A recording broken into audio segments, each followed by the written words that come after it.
नमस्कार दोस्तों, मेरा नाम अभय कुमार है और आज आप जुड़ चुके हो मेरे यूट्यूब चैनल जिसका नाम है मिस्टर पॉल। आज हम बात करेंगे राष्ट्र निर्माण की चुनौती, जो कि आपके राजनीति विज्ञान का दूसरे पार्ट का पहला अध्याय है। और आज हम समझने की कोशिश करेंगे कि राष्ट्र निर्माण के समय किन प्रकार की चुनौतियाँ आई थी। और ये समझने से पहले हम ये देख लेते हैं बच्चे कि राष्ट्र निर्माण जैसा शब्द क्यों आया है यहाँ पे। ये जो शब्द है राष्ट्र निर्माण, क्यों आखिर इसके बारे में बताने की कोशिश की जा रही है। देखो, राष्ट्र निर्माण की बात इसलिए की जा रही है दोस्तों, जब देश आज़ाद हुआ था 1947 को, 15 अगस्त 1947 को जब देश आज़ाद हुआ था, तो उस समय क्या कंडीशंस थी। जब भारत आज़ाद हुआ था, भारत में से पाकिस्तान का निर्माण हुआ था। और पाकिस्तान जब भारत में से अलग हुआ, तो आप समझने की कोशिश कीजिए दोस्तों कि भारत के सामने बहुत सारी समस्याएं थी। पहला तो ये कि देश गुलाम था और आज़ादी 15 अगस्त 1947 को मिली। और ये आज़ादी हमें ऐसे ही नहीं मिली है, उसके लिए काफ़ी संघर्ष करना पड़ा है। और आज़ादी मिलते ही हमारे देश का एक भाग अलग हो गया, जिसे आज के समय में हम पाकिस्तान के नाम से जानते हैं। तो आइए इसी के बारे में समझने की कोशिश करते हैं और देखते हैं कि किस प्रकार से जब देश आज़ाद हुआ था, तो उस समय किन परिस्थितियों का सामना हमारे उस समय के राजनेताओं को करना पड़ा था। तो लेसन का नाम ही है राष्ट्रीय निर्माण की चुनौतियां, और समझने की आज हम कोशिश करेंगे। तो दोस्तों शुरू करते हैं। हम पहला पॉइंट पढ़ेंगे राष्ट्रीय और निर्माण। बच्चे क्या पढ़ेंगे? राष्ट्रीय और निर्माण। इसे समझने की कोशिश करते हैं। स्मरणीय बिंदु देखिए, याद रखने वाले पॉइंट्स क्या हैं आपके लिए। हाँ, याद करने वाले पॉइंट्स ये हैं कि लगभग 200 वर्षों की अंग्रेजी की गुलामी के बाद 14 से 15 अगस्त 1947 की मध्य रात्रि को हिंदुस्तान आज़ाद हुआ। लेकिन इस आज़ादी के साथ देश की जनता को देश के विभाजन का सामना करना पड़ा। देखो, मैंने अभी यही समझाया था, लगभग 200 सालों तक भारत को अंग्रेज़ों को गुलाम रहना पड़ा था। और 14-15 अगस्त की मध्य रात्रि को आप देखोगे कि भारत की आज़ादी तो होती है, परंतु हमारे देश का एक भाग जो है पाकिस्तान के रूप में अलग हो जाता है, यानी वह भारत में से ही अलग होता है, जिसे आज के समय में हम पाकिस्तान के तौर पे भी देखते हैं। तो 200 वर्षों की एक अंग्रेजों की गुलामी के बाद 14-15 अगस्त 1947 को मध्य रात्रि को हिंदुस्तान आज़ाद हुआ। लेकिन इस आज़ादी के साथ देश की जनता को देश का विभाजन का सामना करना पड़ा। मैंने ये बता चुका हूँ। संविधान के विशेष सत्र में प्रधानमंत्री जवाहरलाल नेहरू ने भाग्यवधु से चिर प्रतीक्षित भेंट या ट्रिस्ट विद डेस्टिनी, बेटा ये बहुत ही इंपॉर्टेंट है, ट्रिस्ट विद डेस्टिनी या चिर प्रतीक्षित भेंट, भाग्यवधु से चिर प्रतीक्षित भेंट, जवाहरलाल नेहरू के द्वारा संविधान सभा के पहले सत्र में ये भाषण के तौर पे दिया गया था। इसे आपको बिल्कुल ध्यान रखना है, ये समझने की कोशिश करो दोस्तों। ये जो आपका स्मरणीय पॉइंट्स है, ये जो रिमेंबर पॉइंट्स हैं, बहुत ही इंपॉर्टेंट है और आपके एग्जाम के पॉइंट ऑफ व्यू से यहाँ पे समझाने की कोशिश की जा रही है। तो दोस्तों यहाँ पे कहने की कोशिश क्या की जा रही है कि भाग्यवधु से चिर प्रतीक्षित भेंट, इसका मतलब क्या है, इसे हम डिकोड करते हैं कि देखो, भारत यहाँ पे बता रहा है कि लगभग 200 सालों तक भारत जो है गुलाम था। और जब देश आज़ाद हुआ ना, तो वो आज़ादी भारत को ऐसे ही नहीं मिली है। और जो आज़ादी है उसे एक नई नवेली दुल्हन की तरह बताने की कोशिश की जा रही है। एक भाग्य से मिली दुल्हन, जो लंबे अरसे बाद, कई सालों बाद ये मिली है। इसे बोला जा रहा है भाग्य वधु से, यानी ये भाग्य से मिली वधु है, ये दुल्हन है। इससे चिर प्रतीक्षित भेंट हुई है। अभी ये नई मुलाकात हुई है एक नई नवेली दुल्हन से, जिसे इसका क्या कहा जा रहा है, भाग्य वधु से चिर प्रतीक्षित भेंट। तो समझ लो दोस्तों कि इसका मतलब यही है कि अभी जो देश की आज़ादी मिली थी 1947 को, वो उस आज़ादी को एक नई नवेली दुल्हन की तरह बताने की कोशिश की जा रही है जवाहरलाल नेहरू जी के द्वारा, जो कि भारत के पहले प्रधानमंत्री भी थे। तो इन्होंने ये कहाँ पर भाषण दिया था, ये कहाँ पे बताया था, संविधान सभा की विशेष सत्र में प्रधानमंत्री के द्वारा बताया गया था। तो आगे बढ़ते हैं दोस्तों, इसे इंग्लिश में भी ध्यान रखना है, ट्रिस्ट विद डेस्टिनी। इसे क्या बोला जाता है? ट्रिस्ट विद डेस्टिनी भी कहा जाता है दोस्तों। आगे बढ़ते हैं। आज़ादी की लड़ाई के समय दो बातों पर सहमति थी। यानी देखो, जब आज़ादी की लड़ाई लड़ रहे थे देश, जब देश गुलाम था, और उस दौरान जब देश के अंदर नेता लोग अंग्रेज़ों के खिलाफ आंदोलन कर रहे थे, विद्रोह कर रहे थे, और अपनी स्वतंत्रता के लिए काफ़ी जोर आजमाइश कर रहे थे, तो उस समय जो नेता थे है ना, उन्होंने ये बात तय कर ली थी, सबने एक सहमत में ये तय कर लिया था कि जब देश आज़ाद होगा ना, तो आज़ादी के बाद देश का शासन लोकतांत्रिक पद्धति से चलाया जाएगा। लोकतांत्रिक पद्धति, पद्धति शब्द का मतलब होता है तरीका, यानी ऐसा तरीका देश को चलाने का जो लोकतंत्र के आधार पर चलेगा। ऐसा शासन जहाँ पे लोगों के द्वारा ही शासन कंट्रोल किया जाएगा, लोगों के द्वारा ही शासन चलाया जाएगा, लोकतंत्र पद्धति से के द्वारा चलाया जाएगा। और दूसरी क्या सहमति थी?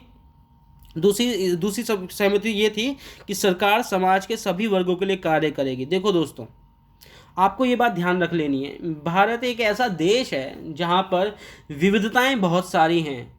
यहाँ पर धर्म, भाषा, लिंग और क्या कहते हैं, आय के आधार पर और अनेक प्रकार की संस्कृतियाँ भारत के अंदर पाई जाती हैं।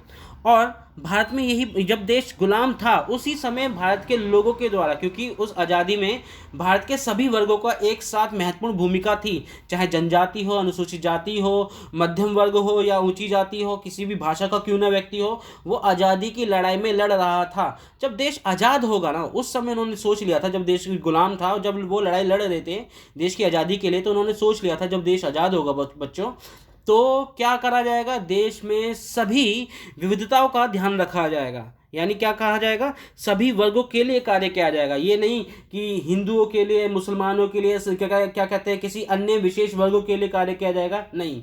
यहाँ पे सभी धर्मों के लिए, सभी जाति के लिए, सभी भाषाई लोगों के लिए, सभी आय के वर्गों के लोगों के लिए एक समान जगह दी जाएगी। यानी दो सहमति हैं दोस्तों कि हाँ, जब देश गुलाम था उस समय देश की आज़ादी के लिए लोग लड़ रहे थे, तो उन सब के बीच में एक आम सहमति तो थी कि हाँ भाई, जब देश आज़ाद होगा ना, तो चलो ठीक है, हम दो चीज़ों पे तो बिल्कुल सहमत रहेंगे। एक तो लोकतांत्रिक पद्धति, यानी देश का शासन जो चलाया जाएगा वे लोकतांत्रिक तरीके से चलाया जाएगा। और दूसरा क्या है बच्चों, कि सरकार समाज के सभी वर्गों के लिए कार्य करेगी। यानी सरकार जो है, जितने भी वर्ग हैं समाज के अंदर, मैंने अभी यही बताया, जितनी भी विविधताएं हैं देश के अंदर, उन सभी विविधताओं को ध्यान में रखकर सरकार कार्य करेगी। किसी विशेष वर्ग को ध्यान नहीं रखेगी, सभी वर्गों को एक तरह से समान रूप से लेकर चलेगी देश की सरकार, जब देश आज़ाद हो जाएगा। ये तो थे सपने उस समय के, जब देश गुलाम था। और ये सपने किन्होंने देखे थे? जो देश की लड़ाई लड़ रहे थे, आज़ादी की लड़ाई लड़ रहे थे। तब इन लोगों के बीच में ये आम सहमति हो गई थी कि तो हमें दो चीज़ों पर ध्यान रखना है, लोकतांत्रिक पद्धति और दूसरा सभी वर्गों के लिए समान कार्य सरकार के द्वारा किए जाएंगे। अब हम बात करते हैं दोस्तों, नए राष्ट्र की चुनौतियां किस प्रकार भारत को सामना करना पड़ा था। देखो, अब जाहिर सी बात है, भारत अभी अभी आज़ाद हुआ है। 15 अगस्त को आप देखोगे भारत की आज़ादी हुई थी। अगर हम इसे देखा जाए ना, तो 14 अगस्त को पाकिस्तान आज़ाद हो गया था। 14 अगस्त को पाकिस्तान आज़ाद हुआ और 15 अगस्त को भारत। अब कहना यही है दोस्तों कि भारत में से पाकिस्तान आज़ाद हुआ है। और पाकिस्तान का अलग होने का कारण क्या है, अलग होने का आधार क्या है? पाकिस्तान अलग हुआ है धर्म के आधार पर। पाकिस्तान किसके आधार पर अलग हुआ है बेटा? धर्म के आधार पर। ये मत भूलो बच्चे कि पाकिस्तान के अंदर मुस्लिम बहुल लोग जो हैं पाकिस्तान में निवास करने लगे, है ना, समझ में आ रहा है आपको। और ऐसा ही भारत में अब समस्या आने लगी थी कि अभी अभी देश धर्म के नाम पे अलग हुआ है। अब ऐसा ना हो कि देश की आज़ादी जो है, ऐसा ना हो कि जाति के आधार पे, भाषा के आधार पे और भी अन्य आधार पे चीज़ें अलग होने लगेंगी। तो भारत ने जो सपना देखा था, जब देश की आज़ादी के लिए देश लड़ रहा था, देश के नेता लोग लड़ रहे थे, अब ऐसा ना हो ये धीरे धीरे सपना टूट जाए और भारत जो एक नक्शे के तौर पे आज हम देख रहे हैं वो शायद उस समय ना होता। तो भारत के लिए समस्या क्या थी बच्चे, कि पाकिस्तान तो अभी फिलहाल अलग हो ही गया था 14 अगस्त को, ठीक है। तो दोस्तों समझ में आ ही रहा है। अब ये डर सता रहा था कि अगर ऐसा ना हो कि धर्म के नाम पे अलग हुए, अभी भाषा के नाम पे अलग ना हो जाएं, जाति के आधार पे अलग ना हो जाएं, ये सारी समस्याएं, अन्य बहुत सारी समस्याएं थी। तो ये एक चुनौती थी कि भारत को कैसे समेटना है। समझ में आ रहा है दोस्तों कि मुख्य तौर पर भारत के सामने 3 तरह की चुनौतियाँ थी। कितनी तरह की चुनौतियाँ थे बच्चे? 3 तरह की चुनौतियाँ थी। पहली थी एकता एवं अखंडता की चुनौती, ठीक है, एकता और अखंडता की चुनौती। ये कैसी है देखते हैं। मैंने क्या बताया, आप भारत को, अगर मैं आपसे बात कर रहा हूँ, इस समय आप मेरी बात सुन रहे हो, ठीक है, इस वीडियो के माध्यम से, आप थोड़ा सोचने की कोशिश करो, जब आप अपनी क्लास में भी बैठते होगे तो कितने ही धर्म के, जाति के, भाषा के लोग बैठते हैं उस क्लास के अंदर, एक तालमेल बना रहता है। जब आप बैठते हो तो आपके बीच का जो तालमेल है ना, ये भारत की एक सफलता है बच्चों। उस समय जब भारत आज़ाद हुआ था, उन्होंने उस समय सपना देखा था कि भारत को कैसे एक रहना है। आज के समय में हम पार्क जाते हैं, स्कूल ग्राउंड में, स्कूल में क्लासों में या ग्राउंड में खेलते हैं बच्चों के साथ, तो हम उनसे उनकी जाति या धर्म या भाषा के आधार पर भेदभाव नहीं करते हैं। हमारे बीच में एक अच्छा कोऑर्डिनेशन है, एक अच्छा तालमेल है। तो ये तो हम, मैं एक क्लास की बात कर रहा हूँ। अगर हम इसी कल्पना को थोड़ा बड़ा कर दें, हम इसे देश की तरह सोचें कि हाँ भाई, देश के अंदर कितनी जाति, भाषा, धर्म के लोग हैं, तो उनको कैसे एक करना है। समझ में आ रहा है दोस्तों मैं क्या समझाने की कोशिश कर रहा हूँ?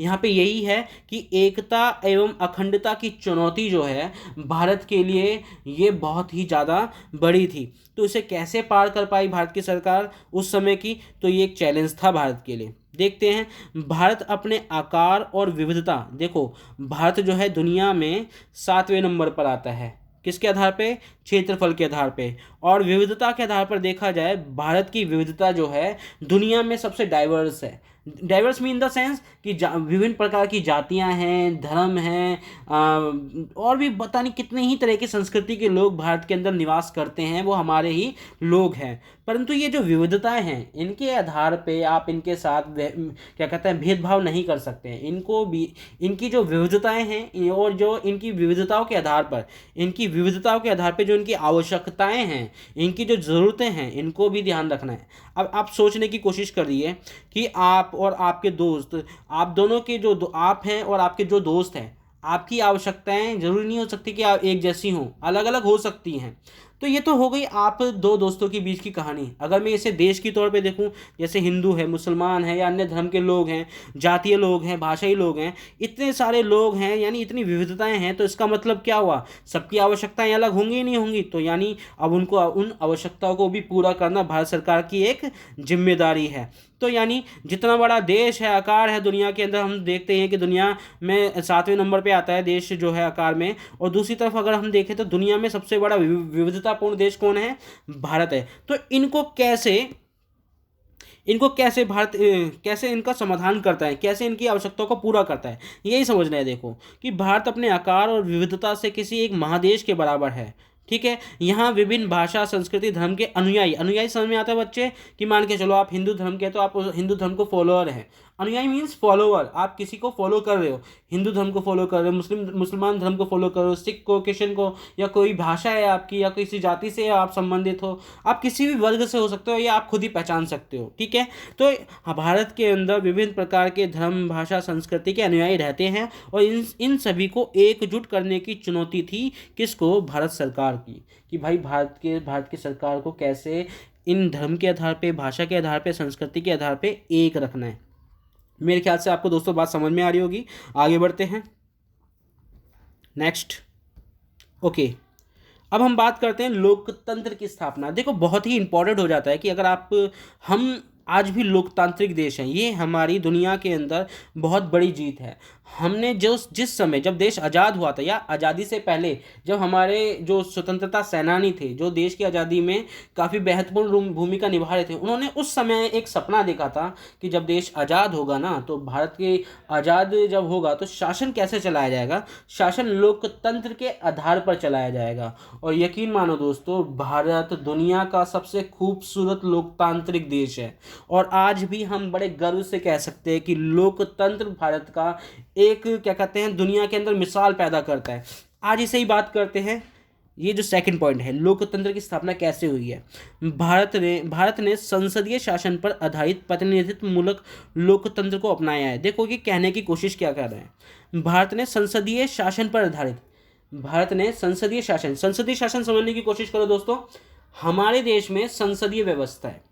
संसदीय शासन व्यवस्था का मतलब कि भारत का प्रधानमंत्री है। प्रधानमंत्री जो है, क्या कहते हैं, लोकसभा में बैठता है। लोकसभा जो है राज्य संसद का ही पार्ट है। तो संसद के 3 पार्ट होते हैं दोस्तों। संसद के कितने पार्ट होते हैं? संसद के 3 पार्ट होते हैं, लोकसभा, राज्यसभा और प्रेसिडेंट। क्या बच्चे? प्रेसिडेंट। अब सोचने की कोशिश करो, देखो कि ये जो लोकसभा है, राज्यसभा है या प्रेसिडेंट है, आपको ये चीज़ समझ में आती होगी कि ये सारा पार्लियामेंट का ही किसके हिस्से हैं, संसद के हिस्से हैं। इनसे मिलके संसद बनती है, लोकसभा से, राज्यसभा से और प्रेसिडेंट से। अब लोकसभा के अंदर जनता ही चुनकर भेजती है, लोगों को चुनकर भेजती है। यानी जो देखो, हमारे में से लोग खड़े होते हैं चुनाव में, हम देखते हैं हमारे आसपास पड़ोस में से कोई व्यक्ति खड़ा हो जाता है, वो चुनाव के अंदर वो हम में से ही है ना, हमारे बीच में से ही खड़े होते हैं लोग। वो जब वो हमारे में से बीच में से खड़े होते हैं, तो ये ताकत भारत की लोकतंत्र देता है कि कोई भी राजनीति में आ सकता है। और दूसरा कि जब हम उन्हें चुनकर भेजते हैं, कहाँ पर, संसद के अंदर, बेटा कहाँ पर, संसद के अंदर, तो संसद के अंदर जो व्यक्ति जा रहा है ना बच्चे, वो प्रतिनिधि हैं। कैसे हैं बेटा, प्रतिनिधि है। यानी संसद में प्रतिनिधि मूलक व्यवस्था है, यानी संसद के अंदर ऐसे लोग हैं जो हमारे द्वारा चुने गए हैं और जो संसद में बैठे हैं, जो हमारे लिए ही कार्य कर रहे हैं। इससे क्या बोला जा रहा है, कुल मिलाकर प्रतिनिधि संसदीय मूलक व्यवस्था, संसदीय प्रतिनिधिक मूलक व्यवस्था। मैंने अभी आपको यही समझाने की कोशिश करी है। ठीक, उम्मीद करता हूँ आपको समझ में आ रहा होगा। ठीक है, आगे बढ़ते हैं। मैंने अभी क्या बताया, भारत ने संसदीय शासन पर आधारित प्रतिनिधि मूलक लोकतंत्र को अपनाया है। प्रतिनिधि मूलक समझ में आ गया आपको कि अभी देखो 2024 के अंदर इलेक्शन आने वाले हैं, प्रधानमंत्री के चुनाव होने वाले हैं, और अभी देखना हम लोग घर से बाहर निकलेंगे और हम ऐसे व्यक्ति को वोट देंगे जिन्हें हम चुनते हैं, जिन्हें हम पसंद करते हैं। पसंद का मतलब कि जिनका हम काम पसंद कर रहे हैं, हम उनका काम पसंद करके ही फिर से उनको मौका दे रहे हैं। या फिर हमें पसंद नहीं आ रहा है तो हम दूसरे व्यक्ति को चुना सरकार में ला देंगे, दूसरी सरकार ला देंगे। तो यानी भारत के अंदर कौन सी शासन व्यवस्था है, संसदीय शासन पर आधारित है प्रतिनिधिक लोकतंत्र व्यवस्था। प्रतिनिधि मूलक का मतलब क्या होता है बच्चे, कि जो हमारे चुने हुए लोग जो हैं संसद में जाते हैं, और संसद के कितने पार्ट हैं, 3 पार्ट है, लोकसभा, राज्यसभा और प्रेसिडेंट। आप समझने की कोशिश करना है यहाँ पे बोल क्या रहा है, कि लोकतंत्र की स्थापना करना है। भारत ने संसदीय शासन पर आधारित प्रतिनिधि मूलक लोकतंत्र को अपनाया है, और संसदीय भारतीय संविधान में प्रत्येक नागरिक को मौलिक अधिकार तथा मतदान का अधिकार दिया गया है। किसका अधिकार दिया गया है, कि भाई प्रत्येक व्यक्ति जो है, प्रत्येक व्यक्ति के पास कितने क्या है, मौलिक अधिकार हैं। अगर आपसे मैं पूछूं कि भारत में मौलिक अधिकार कितने हैं, तो कोई आप जवाब दे पाओगे? अगर आपको पता है तो प्लीज़ आप मेरे यूट्यूब के कमेंट बॉक्स पे आप आंसर दे सकते हो कि भारत के अंदर कितने, कहाँ से लेके कहाँ तक मौलिक अधिकार बताए गए हैं, और प्रत्येक नागरिक को मौलिक अधिकार दिए गए हैं। ठीक है, और मतदान का भी अधिकार दिया गया है, यानी हम वोट डालने का अधिकार रखते हैं। देखो लोकतंत्र की सबसे बड़ी खूबसूरती क्या है, कि हमारे ऊपर कोई ऐसा व्यक्ति नहीं शासन कर रहा है जिसे हमने पसंद नहीं कराया, जिसे हमने चुना नहीं है।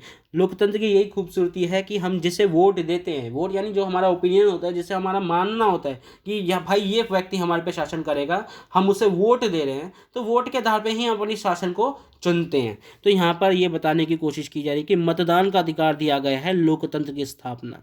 ठीक, यहाँ तक आपको बात समझ में आ रही होगी। अब हम बात करते हैं तीसरे पॉइंट की, कि समानता पर आधारित विकास। भाई देखो, समानता होनी चाहिए। ठीक, ये नहीं कि किसी धर्म के आधार पे, भाषा के आधार पे, संस्कृति के आधार पे, या किसी खास आय यानी इनकम क्लास के आधार पर किसी के साथ डिस्क्रिमिनेशन किया जा रहा है या भेदभाव फैलाया जा रहा है। सबके साथ समानता लानी है। ठीक, अभी हम इसे समझते हैं और अच्छे तरीके से तीसरा पॉइंट पढ़ रहे हैं, समानता पर आधारित विकास। ऐसा विकास जिसमें संपूर्ण समाज का कल्याण हो, संपूर्ण समाज का कल्याण हो, और ना कि किसी एक वर्ग का, अर्थात सभी के साथ समानता का व्यवहार किया जाए। सामाजिक रूप से वंचित वर्गों तथा धार्मिक सांस्कृतिक अल्पसंख्यक समुदाय को विशेष सुरक्षा दी जाएगी। क्या दी जाएगी? समाज जो अल्पसंख्यक समुदाय के लोग हैं उन्हें क्या दी जाएगी?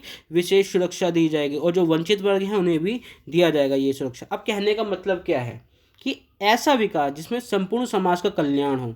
अच्छा, संपूर्ण समाज का कल्याण का मतलब क्या है?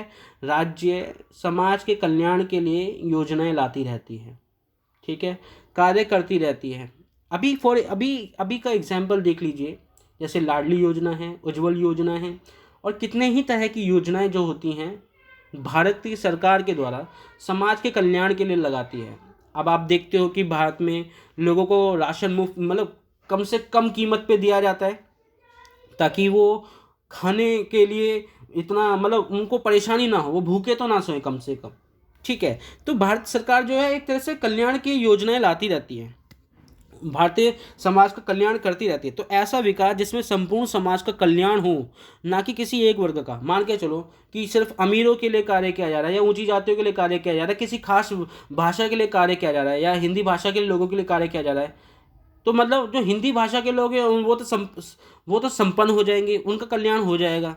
परंतु जो अन्य धर्म के लोग हैं, सिख धर्म के लोग हैं, जैन धर्म के लोग हैं, मुस्लिम धर्म के लोग हैं, अगर इनके साथ काम नहीं, उनका साथ इनका कल्याण नहीं किया गया, इनकी आवश्यकताओं को ध्यान में नहीं रखा गया, तो ये पिछड़ जाएंगे। तो क्या ऐसी स्थिति में देश का समाज आगे बढ़ पाएगा? बिल्कुल नहीं। तो इसलिए ये समझा जा रहा है कि समानता पर आधारित विकास होगा, यानी सभी को समान अधिकार दिया जाएगा और समानता के आधार पर समाज का विकास किया जाएगा। ठीक, ऐसा विकास जिसमें संपूर्ण समाज का कल्याण हो सके, ना किसी एक वर्ग का, यानी सभी को समान तौर पे लेके चलना है, कोई बड़ा नहीं कोई छोटा नहीं, अर्थात सभी के साथ समानता का व्यवहार किया जाए और सामाजिक रूप से वंचित वर्ग। अच्छा, एक और बड़ी बात, आपने वो ऐड देखा है कि कुछ दाग अच्छे हैं, ऐसे दाग जो किसी के कार्य करने के लिए, यानी किसी को मदद करते करते, किसी मतलब मदद करते हुए आपके कपड़ों पे दाग लग जाए तो उसे आप डाइजेस्ट कर सकते हो, उससे आप सही मान सकते हो। अब इसका मैं कहना की कोशिश क्या चाह रहा हूँ, कहने की कोशिश ये है दोस्तों कि जो हमारे एससी हैं, एसटी हैं, जो माइनॉरिटी है ना, जो जो ऐसे वर्ग जो क्या कहते हैं आरक्षण वर्ग से संबंधित है, उनके साथ विशेष व्यवहार किया जा रहा है, यानी एक ऐसा भेदभाव जो कि क्या कहते हैं पॉजिटिव है, यानी ऐसा क्या कहते हैं विशेष व्यवहार किया जा रहा है जो समाज में वो लोग आवश्यकता महसूस करते हैं। जैसे आपने देखा ही होगा कि हॉस्पिटल में महिलाएं होती हैं, ठीक है, प्रेग्नेंट लेडी हैं, प्रेग्नेंट लेडी समझ में आता है, गर्भवती महिलाएं जो शिशु को जन्म देने वाली महिलाएं होती हैं, या वृद्ध लोग हैं, बूढ़े लोग हैं, उनके लिए स्पेशल खिड़की क्यों लगाई जाती है हॉस्पिटल के अंदर? इसका एक सीधा सा आंसर ये है, क्योंकि भाई ये जो जो गर्भधारण होता है या जो इंसान बूढ़ा होता है वो हर किसी के साथ होता है, और ये वो अवस्था होती है जहाँ पे ऐसे जो लोग होते हैं जिनको ज़्यादा आवश्यकता महसूस की जाती, जो ज़्यादा आवश्यकता महसूस करते हैं, उनको ज़्यादा आवश्यकता दी भी जाती है, उनको ज़्यादा सुविधा दी भी जाती है, यानी इस हालात में आप उनके साथ विशेष व्यवहार कर रहे हो। तो उसी प्रकार समझने की कोशिश करो दोस्तों, जो शेड्यूल कास्ट के लोग हैं, जो शेड्यूल कास्ट है, जो शेड्यूल ट्राइब है, माइनॉरिटी हैं, ठीक है, और भी अन्य ऐसे आरक्षण वर्ग हैं जिनको सरकार के द्वारा आरक्षण दिया जा रहा है, तो वो ऐसे ही नहीं दिया जा रहा है, उनको समाज में आगे लाने के लिए, ताकि उनकी मानसिक स्थिति बेहतर हो सके, वो समाज में कंधे से कंधा मिलाकर आगे बढ़ सके और समाज का समान तौर पे कल्याण हो सके। इसलिए समाज की ये कोशिशें होती है कि समानता पर आधारित विकास हो जाए। तो समझ में आ रहा होगा दोस्तों, आगे बढ़ते हैं। अगर आपको फिर भी समझ में नहीं आता है, मान के चलो पहला पॉइंट, दूसरा पॉइंट, तीसरा पॉइंट, तो आप मुझे कमेंट कर सकते हो, सर ये वाला पॉइंट्स फिर से एक्सप्लेन कर दीजिए, तो मैं यूट्यूब पे शॉर्ट वीडियो बना दूंगा कि आपको वो चीज़ अच्छे से और समझ में आ सके। ठीक, तो आगे बढ़ते हैं। मेरी तरफ से तो मैं कोशिश कर रहा हूँ कि मैं आपको अच्छे से समझा सकूँ। ठीक, आगे बढ़ते हैं।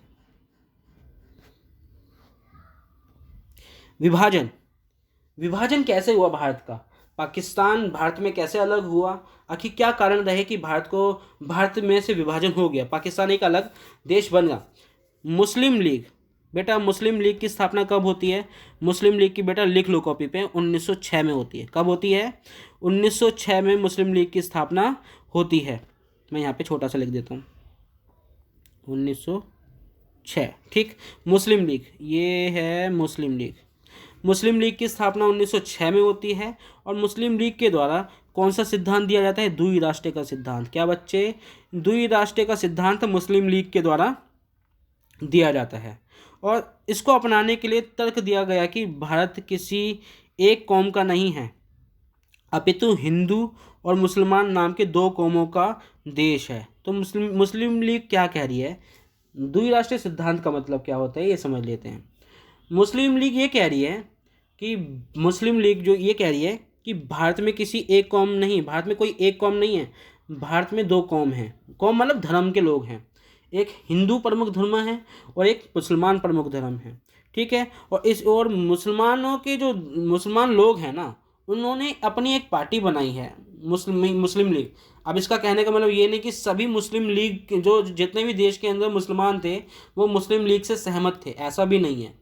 कुछ मुसलमान लोगों के द्वारा पार्टी बनाई जाती है जो 1906 के अंदर मुस्लिम लीग के तौर पे उभर कर आती है, और वो मुसलमानों के हितों के लिए बात करती है और वो कहती है कि भारत के अंदर हिंदू सुरक्षित हैं, मुसलमान सुरक्षित नहीं हैं। क्योंकि सुरक्षा का इन द सेंस कि जो मुसलमान लोग हैं वो सुरक्षित नहीं है राजनीतिक तौर पर, उन्हें राजनीति में मौका नहीं आएगा। अगर राजनीति में मुसलमानों की भूमिका नहीं बढ़ेगी तो फिर जो मुसलमान हैं जो भारत के अंदर है उनका भला नहीं हो पाएगा।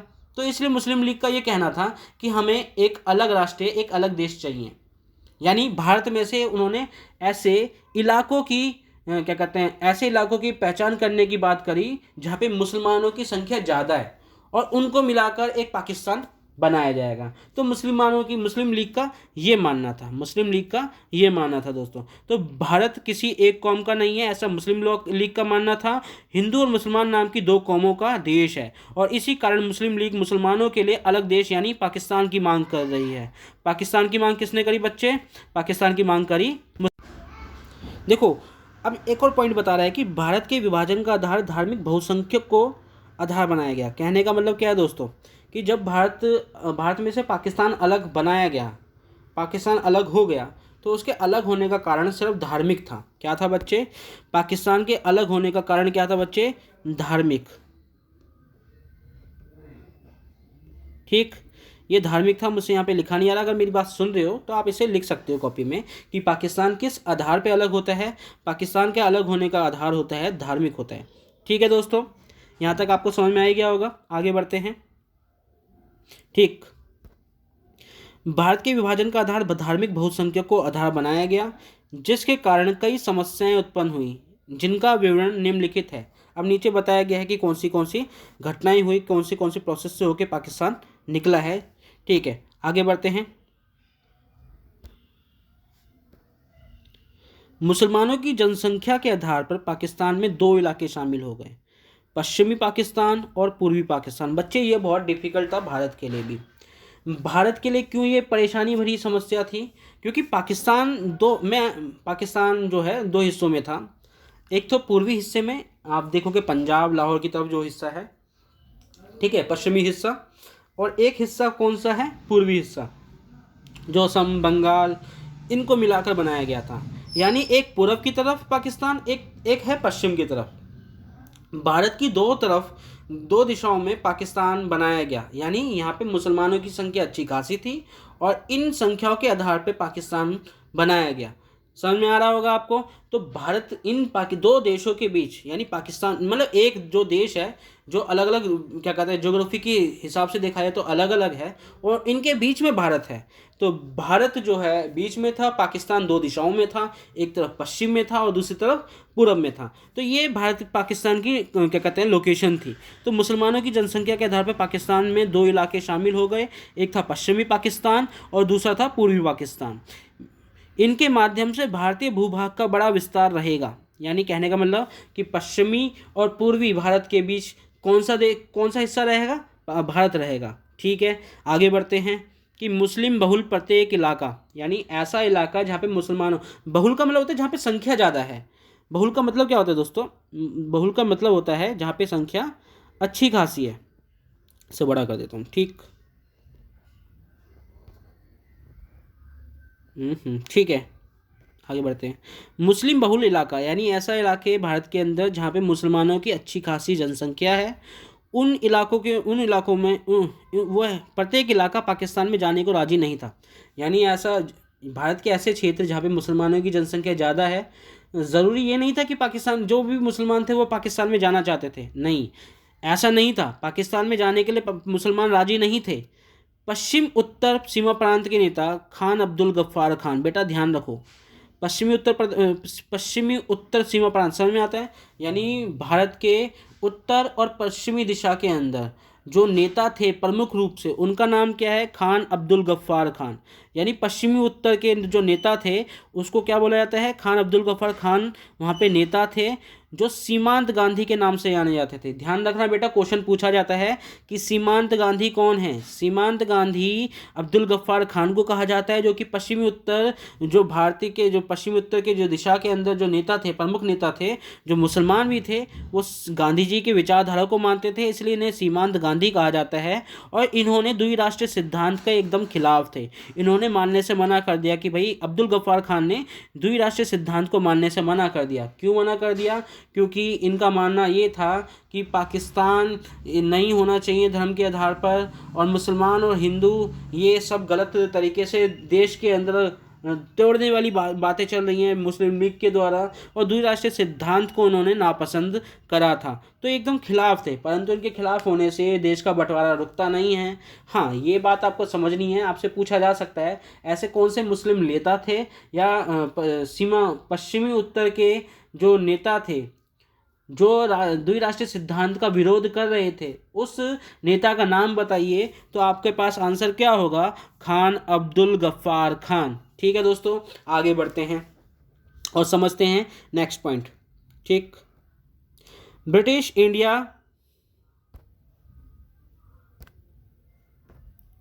हो जा ब्रिटिश इंडिया के मुस्लिम बहुल प्रांत पंजाब बंगाल में अनेक हिस्से बहुसंख्यक गैर आबादी वाले थे। अब ये क्या बोलने की कोशिश कर रहा है? ब्रिटिश इंडिया मतलब जिस समय भारत गुलाम था किसका? ब्रिटेन के। ठीक है, तो इसलिए ब्रिटिश इंडिया कहा जा रहा है। तो मुस्लिम बहुल प्रांत यानी ऐसे इलाके, ऐसे प्रांत या ऐसे राज्य जहाँ पे मुसलमानों की संख्या बहुत ज़्यादा है। तो पंजाब था और बंगाल था। यानी ब्रिटिश इंडिया के समय में जब भारत अंग्रेज़ों का गुलाम था, तो ऐसे क्षेत्रों की पहचान कर ली गई जहाँ पे मुसलमान बहुत जनसंख्या में थे, जिनकी संख्या अच्छी खासी थी। ऐसे कौन से प्रांत थे? पंजाब था दोस्तों और बंगाल था। आपसे क्वेश्चन पूछा जा सकता है कि ब्रिटिश इंडिया के दौरान पाकिस्तान बनाने में ऐसे कौन से दो राज्य थे जिनकी पहचान करके पाकिस्तान बनाई गई? एक तो था पंजाब और दूसरा था बंगाल। ठीक है, इनके अनेक हिस्से पूरे बंगाल नहीं, अनेक हिस्से जो है बहुसंख्यक गैर मुस्लिम आबादी वाले थे। यानी गैर मुस्लिम आबादी वाले थे। इसका मतलब ये नहीं कि सारे के सारे मुसलमान ही थे पंजाब में और बंगाल के अंदर। पंजाब और बंगाल में इसका मतलब ये नहीं हुआ कि यहाँ पे सारे के सारे मुसलमान ही थे। इसका मतलब ये भी हुआ कि मुसलमान के अलावा, मुसलमानों की संख्या अच्छी खासी थी, परंतु इसके अलावा भी यहाँ पे हिंदू थे, सिख थे, बौद्ध थे और भी अन्य थे, पंजाबी थे और बंगाली थे। तो पंजाबी बंगाली में अनेक हिस्से बहुसंख्यक गैर मुस्लिम आबादी वाले थे। ऐसे में इन प्रांतों का बंटवारा धार्मिक बहुसंख्यक के आधार पर जिले या उससे निचले स्तर के प्रशासनिक हलकों के आधार बनाकर किया गया। देखो, जिले जिले जो क्या कहते हैं, बंटवारे की लाइन में आता गया, चाहे वो जिला स्तर हो, निचला जल स्तर हो या प्रशासनिक इलाके हों, वो कटते चले गए। यानी जो प्रशासन पाकिस्तान के हिस्से में आ गया वो पाकिस्तान का, जो प्रशासन इंडिया के हिस्से में आया वो इंडिया का। यहाँ तक बात समझ में आई दोस्तों? आगे बढ़ते हैं नेक्स्ट।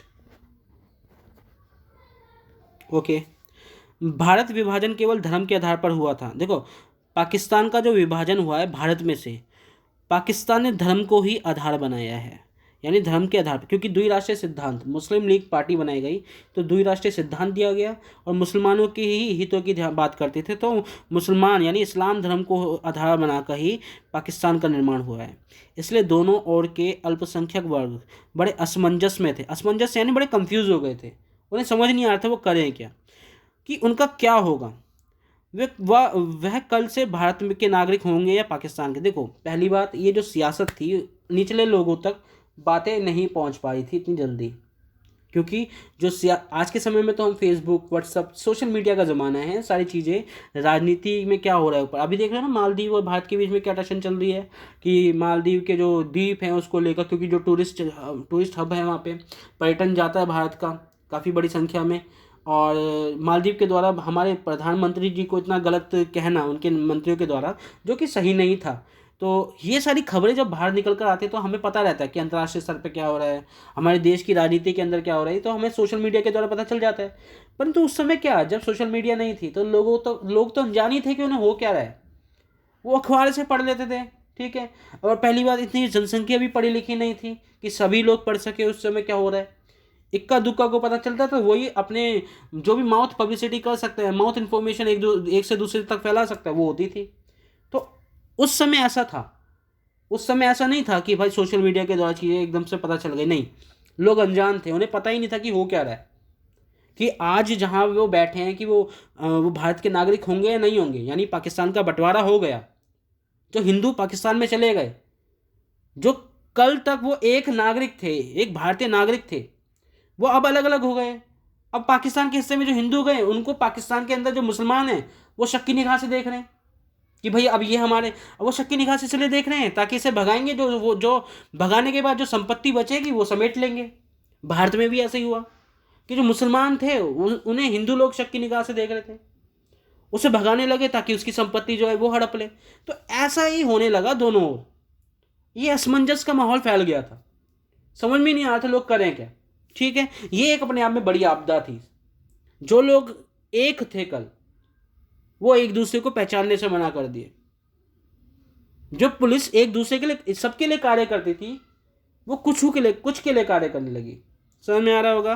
तो ये बताने की कोशिश की जा रही है इसके अंदर, घा के अंदर। अब विभाजन की क्या समस्याएं हैं ये देखते हैं। कितना टाइम हो गया? 35। ठीक,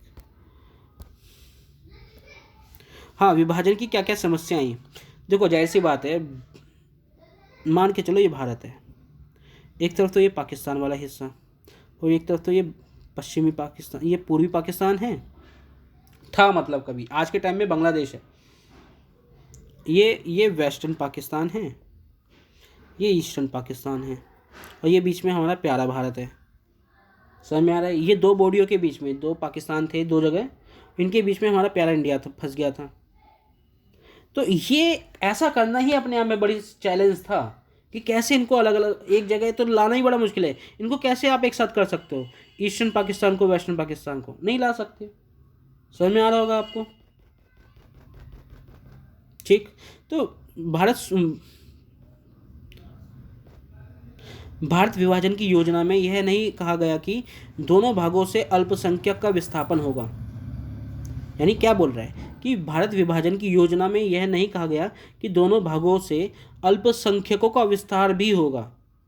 विभाजन से पहले ही दोनों देशों के बंटने वाले इलाके हिंदू मुस्लिम दंगे भड़क उठे और पश्चिमी पंजाब में रहने वाले अल्पसंख्यक गैर मुस्लिम लोग अपना घर बार जमीन जायदाद छोड़कर अपनी जान बचाने के लिए वहां से भारत आना पड़ा। इसी प्रकार कुछ मुसलमानों को पाकिस्तान जाना पड़ा। अभी कहने की कोशिश क्या कर रहा है, देखो, ये कहने की कोशिश कर रहा है कि भारत विभाजन की योजना से ये नहीं बताया गया कि हिंदुओं को कि चलो जो पाकिस्तान में हिंदू रह गए कि आपको भारत आना है, या जो भारत में मुसलमान हैं उन्हें पाकिस्तान जाना है, उन्हें ऐसा नहीं बताया गया। जो जहाँ रह गया वो वहाँ रह गया। ठीक, तो भारत, ये कोई ऐसी, देखो जाहिर सी बात है, कोई प्री प्लानिंग तो नहीं थी ये कि हमें आम जनता के लिए कुछ करना है। ये राजनीतिक तौर पे हो रहा था। जो राजनीतिक तौर पे हो रहा था, उन सब का भुगतान किसको भुगतना पड़ रहा था? उन सब का भुगतान आम जनता को भुगतना पड़ रहा था। आम जनता पिसी और मरी, और बहुत तादाद में मरी इस राजनीति के चक्कर में। तो भारत के विभाजन में क्या होता है देखते हैं। भारत विभाजन की योजना में यह नहीं कहा गया कि दोनों भागों से अल्पसंख्यकों का विस्थापन होगा। ये कहा ही नहीं गया कि जो मुसलमान हैं वो भारत आ जाएंगे, जो मुसलमान हैं भारत से छोड़कर पाकिस्तान चले जाएंगे, जो पाकिस्तान के अंदर हिंदू हैं वो छोड़कर भारत में आ जाएंगे। ये कहा ही नहीं गया। तो विभाजन से पहले दोनों देशों के बंटने वाले इलाकों में हिंदू मुस्लिम दंगे भड़क गए। यानी विभाजन से पहले ही हिंदू मुसलमान के दंगे होने लगे, और पश्चिम पंजाब में रहने वाले अल्पसंख्यक गैर मुस्लिम लोगों को अपना घर बार जमीन जायदाद छोड़कर अपनी जान बचाने के लिए भारत आना पड़ा। यानी जो पाकिस्तान के अंदर जो हिंदू थे ना, जो अल्पसंख्यक हो गए, अल्पसंख्यक का मतलब होता है जो गिनती में कम हो गए, किसकी तुलना में? मुसलमानों की तुलना में। जो पाकिस्तान है उनकी तुलना में हिंदू जो लोग थे पाकिस्तान छोड़ के कहाँ आना मजबूर हो गए? भारत में आना पड़ा उन्हें। वहीं पर उनकी ज़मीन जायदाद छोड़नी पड़ी, हर चीज़ छोड़ना पड़ा वहाँ पर। इसी प्रकार कुछ मुसलमानों को पाकिस्तान जाना पड़ा, भारत छोड़कर पाकिस्तान जाना पड़ा। ये दोनों तरफ हुआ। जब दंगे हुए, भारत के अंदर हिंदुओं ने मुसलमानों को मारा, तो वो मुसलमान के अंदर डर फैल गया, वो पाकिस्तान जाना शुरू कर दिया। और पाकिस्तान के अंदर जो हिंदू हैं, उन्होंने मुसलमानों के द्वारा जब हिंदुओं पर जुल्म ढाना शुरू कर दिया, तो मुसलमान जो हिंदू जो लोग हैं वो हिंद भारत आ गए। ये दोनों तरफ से ऐसे ही होने लगा। तो ये थी यहाँ पे कहानी, और बड़ी दर्द भरी कहानी है। ये हम सिर्फ शब्दों में पढ़ लेते हैं, परंतु जो उस समय लोगों ने झेला होगा, यकीन मानो एक अपने आप में नरक से कम नहीं होगा। ठीक है, पढ़ते हैं।